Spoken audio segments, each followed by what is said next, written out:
तो ये चार चीज़ें उन्होंने कहा, सारे दर्शन है कि इन चार चीज़ों को अपने अपने ढंग से उन्होंने फिर देखा, अपने अपने ढंग से देखने की कोशिश की से देखो, लेकिन किए देखा ये चारों को।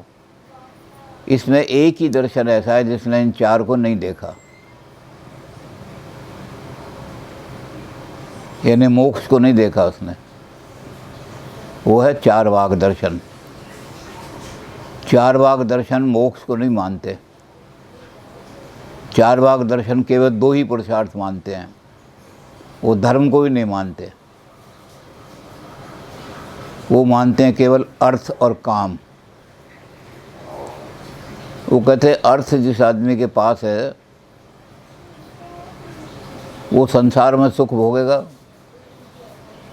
जिस आदमी के पास अर्थ ही नहीं है, पैसा ही नहीं है, उसका जीवन तो ऐसा होगा जैसे एक तालाब है, वो सूखा हुआ तालाब है, कोई पक्षी आकर के वहाँ पानी नहीं पी सकता।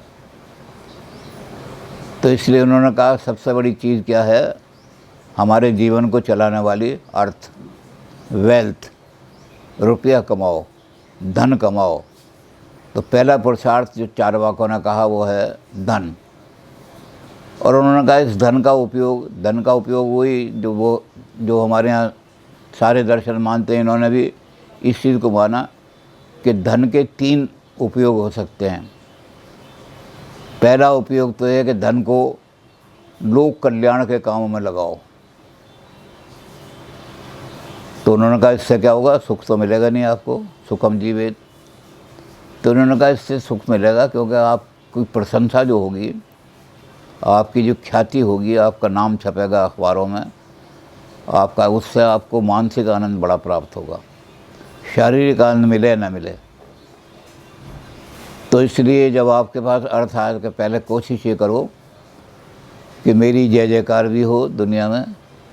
तो ये हमारे दर्शन सभी मानते रहे कि लक्ष्मी की तीन गति हैं, इन्होंने अर्थ की भी वही गति मानी है कि जब आपके पास अर्थ हो जाए, पैसा जमा हो जाए, तो उसके बाद प्रतिष्ठा अपने, मेरी लोक ख्याति खूब होनी चाहिए, क्योंकि लोक ख्याति से बड़ा आनंद मिलेगा। और उन्होंने कहा लोक ख्याति के लिए क्या होगा कि हमने अपना, ये हम पहले भी देख चुके थे कि ये लोकायत जो हैं ये बिल्कुल सेकुलर हैं, इसी दुनिया के, इस दुनिया के बाद की किसी दुनिया को मानते नहीं।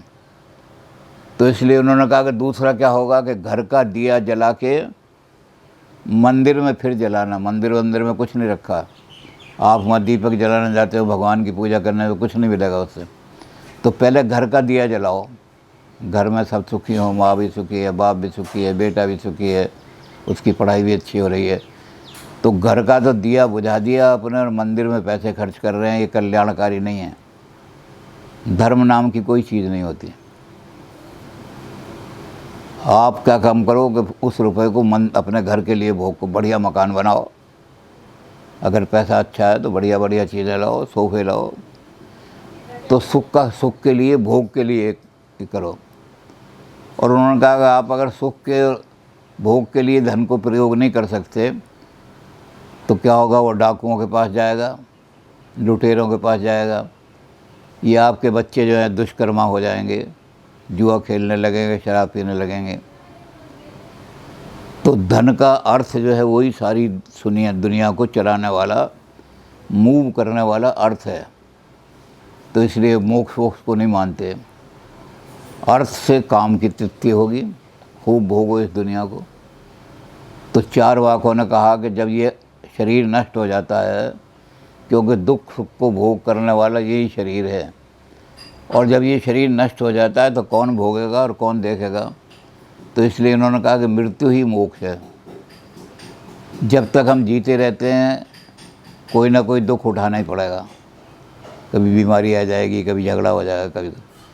इसलिए जिस दिन ये शरीर नाश हो जाएगा उस दिन सब कुछ नाश हो गया, दुख नाश हो गए सारे, अब कोई दुख नहीं रहेगा।